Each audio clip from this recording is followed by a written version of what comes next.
Well everybody, you've heard of Joseph and his amazing Technicolor Dreamcoat? Well, how about Paul and his amazing Technicolor Dream Car? This is Project Nigel.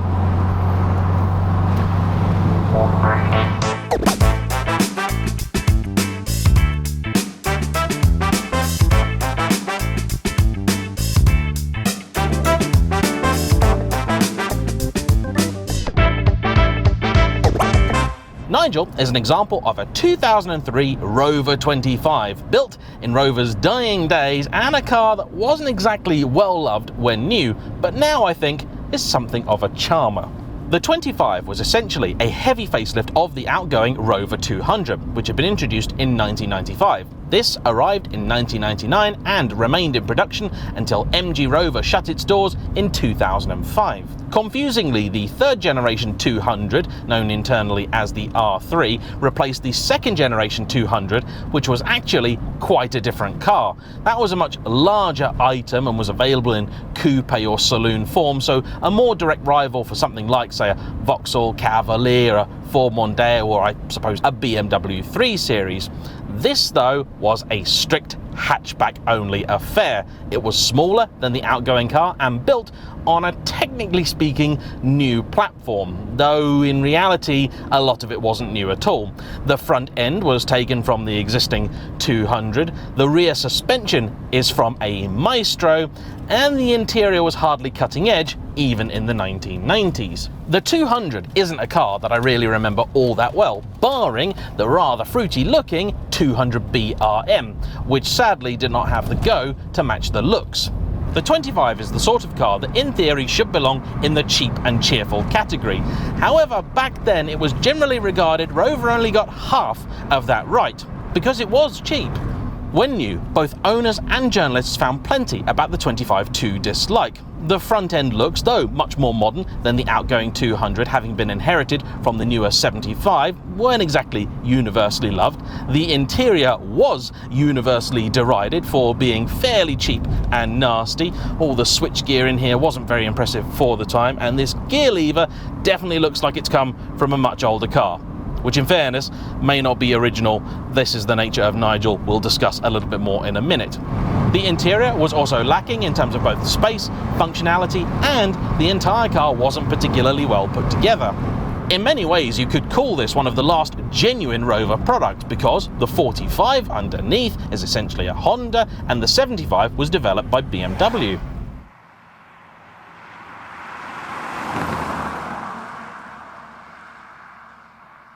In spite of all this though, the 25 certainly seemed to shift. In fact, for 1 month in 2000, it was Britain's best-selling car, though this allegedly was down to the fact people were trying to support the company in the time of its sale by BMW to the Phoenix 4, who didn't really do it any favours either. One thing they did do though, which I certainly approved of, was the reintroduction of the MG brand, and with it 3 hot versions of the Rover lineup. So you had the 75 turned into the ZT, the 45 turned into the ZS, and this became the MG ZR, a favourite of boy racers in the early 2000s. It is fond memories of my friend Simon's ZR that made me so keen to feature one of these on the channel. If you happen to have an MG ZR, or indeed an MG of any description, especially an X-Power SV, I would love to feature it on the channel. So if you'd be up for that, please drop me an email. The link for that is in the description of every single video. So then, what exactly is this multicoloured affair that I'm driving today? As mentioned before, it's called Project Nigel, and it's owned by a lovely guy called Paul, who also runs a YouTube channel called Project Nigel, chiefly about the car and also his other exploits with cheap Rovers of the late 90s and early 2000s. He first bought this car in 2018 for the princely sum of £110. He ran around in it for a bit quite happily, got it MOT'd with no trouble whatsoever, and it was a fine example of budget motoring. After a while, he decided to sell it, regret that decision, bought it back, sold it again, and then a few months later found that the new owner was going to send it to the scrapper. So he intervened and in 2020 brought it back, this time for good. It was around then that, in his words, this car opened, I'm quoting here, a tin of love beans. What a phrase. and he decided this car would never need to face a scrappy ever again.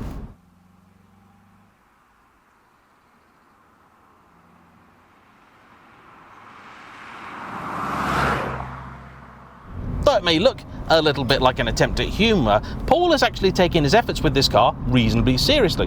It may surprise you to hear, but Nigel didn't actually start life in this colour scheme. He was gold, sections of which still remain, notably the roof. However, many of the panels were suffering either rust, damage, or a combination of both. So Paul decided to start fixing the car up by giving it new panels in the best condition he could find. However, that didn't mean ones that were going to match colour. So very early on he decided to make a feature of it, and so has gone to some effort to try and give this car a sort of Harlequin effect that I rather like.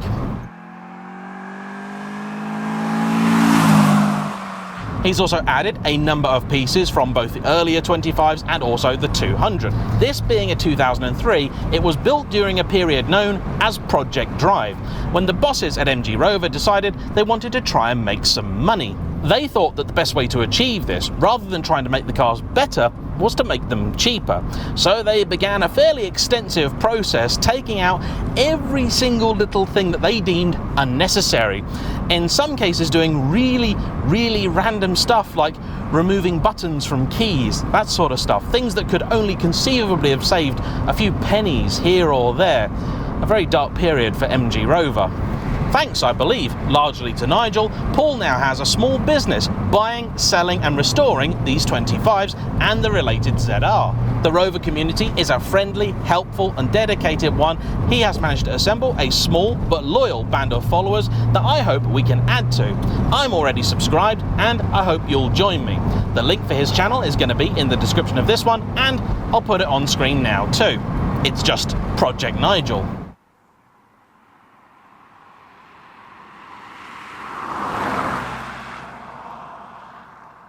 With a pretty decent example of a 25 being worth less than £2,000 and a usable one being under £1,000, these are still one of the very few cars that can claim to be genuinely cheap motoring. Parts are reasonably easy to get, they're not expensive, the cars are pretty decent on fuel, particularly the lower powered ones, and even the diesel that was available at the time was considered very good for the era. Some of you may even remember that they actually did a van version of the ZR, which I think is super cool.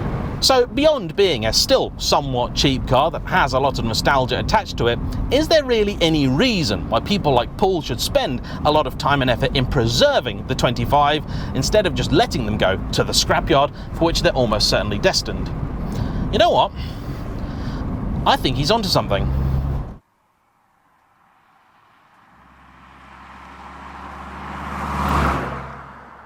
You know what Nigel reminds me of? Every now and again I'll go and watch a film that I haven't seen since I was a kid or a teenager 20 years ago, and it'll be a film that at the time I remember thinking, yeah, it's okay, it's not great, it's average. Something like, for example, Die Hard 2. And I know a lot of you will be screaming at me going, but James, Die Hard 2 is a brilliant film. And yes, I'll now agree with you, Die Hard 2 is a brilliant film. But at the time, all I really thought was that it was clearly inferior to Die Hard 1, the ultimate Christmas film. However, viewed with more modern eyes, what you have is something that's real old school entertainment, very heart on its sleeve, has great practical effects, plenty of blood and gore, and some action sequences you definitely wouldn't get approved today. So you find yourself enjoying it not just because it's a riot, but also because it's very old-fashioned, and sometimes that doesn't mean worse. The 25 is just like that. I couldn't believe it when Paul told me that this is a standard exhaust. It's not silly loud, it's certainly not the baked bean tin affair you'll find on many ZRs, but it makes a nice, proper noise. Throaty little twin cam thing. It's glorious, pulls cleanly through the rev range. Originally, this one would have made about 85 horsepower, but some intake mods have brought it closer to the 105 you'd have got in the same version of this engine they used in the MG. The little 5-speed gearbox is slick, precise, really nice to use. Doesn't even have masses of play in it, some but not much. The brake pedal has a little bit of squish to it, but is responsive enough, and the brakes themselves work well. The car is also fairly nicely damped. Okay, not the smoothest of rides, but this is a relatively small and cheap car, but it actually does a pretty good job.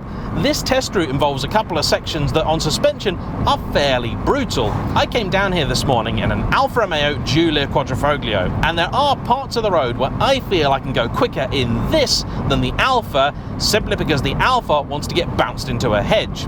This doesn't suffer from that. It works with the tarmac, it flows. The seating position is also pretty good. You sit a little bit higher than you feel you should, but the bonnet is impossibly low.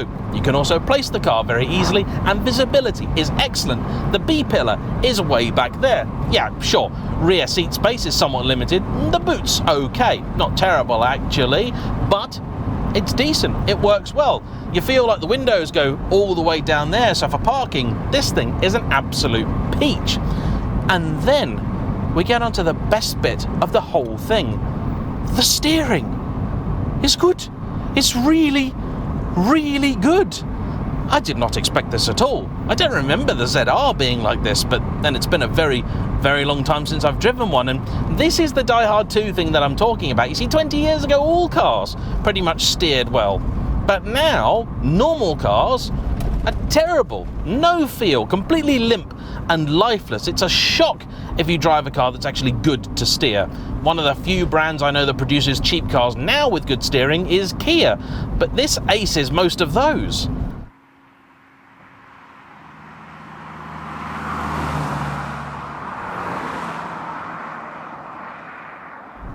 Obviously, it's a hydraulic system, and clearly the people that built this car did enjoy their driving, because even in this fairly lowly, not sporty trim example, it works well. As it happens, by the standards of the day, this might actually be considered a somewhat sporty suspension already. The ZR then took it another step further. The reason I say this could be considered sporty for the day is because the regular 25 took the setup from the sporty version of the 200, so it was already a little bit stiffer than its predecessor.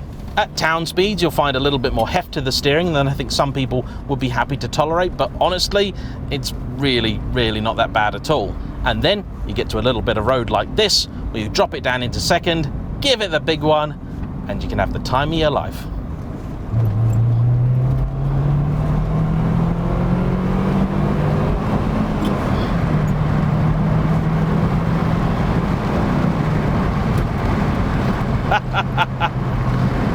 So it wasn't a complete pass on my suspension test back there, because I believe the suspension did find the end of its travel. It wasn't too unpleasant, and I probably should have expected that, but you know what, overall this is doing a cracking job, and that helm is just so communicative, beautifully weighted, feel the texture of the road, it's engaging, it's fabulous.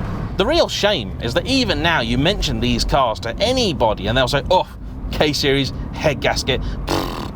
Yes, the K-Series was notorious for head gasket failure, the 1.8s more than the 1.4s, though they were far from immune. But truth is, 15 years ago, most of them were sorted, put the proper gasket in they should have had, usually from a Freelander or something else. Many companies did uprated ones, and it will be absolutely fine. Unfortunately, the cost of doing that in many cases was more than the value of the car. So for that reason, the attrition rate of these was scarily high. It really didn't take very long, only a few years after they went out of production, and they were already a somewhat rare sight on the road. They also have a litany of common issues: headlining sag, trims just come apart, the boot will stop working, all sorts of stuff will happen. The aircon here is packed up, though that could be something somewhat mundane. And so I think a lot of people will take one look at these and go, no, old Rover, no thank you. Well, you'd be silly, because if you're currently on the hunt for something cheap and fun to drive, you really could do a lot worse than one of these. I can't believe I'm saying this, but I'd have one. Actually, no, that's not true. I'd have an MG ZR. Yes I would. Yellow, please, with the big MG sticker on the side. That's a bit of me, you know me, card carrying tart, etc, etc.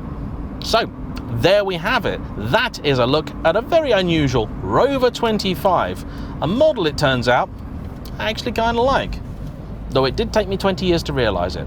I want to say a huge thank you once again to Paul for bringing Nigel out today. Make sure you subscribe to their channel, and of course, once you've done that, leave a like on this video, comment down below, subscribe on my channel if you haven't already, and even if you have, make sure you've ticked the bell icon so you'll be notified of every new video release. And I hope to see you for the next one. Bye bye.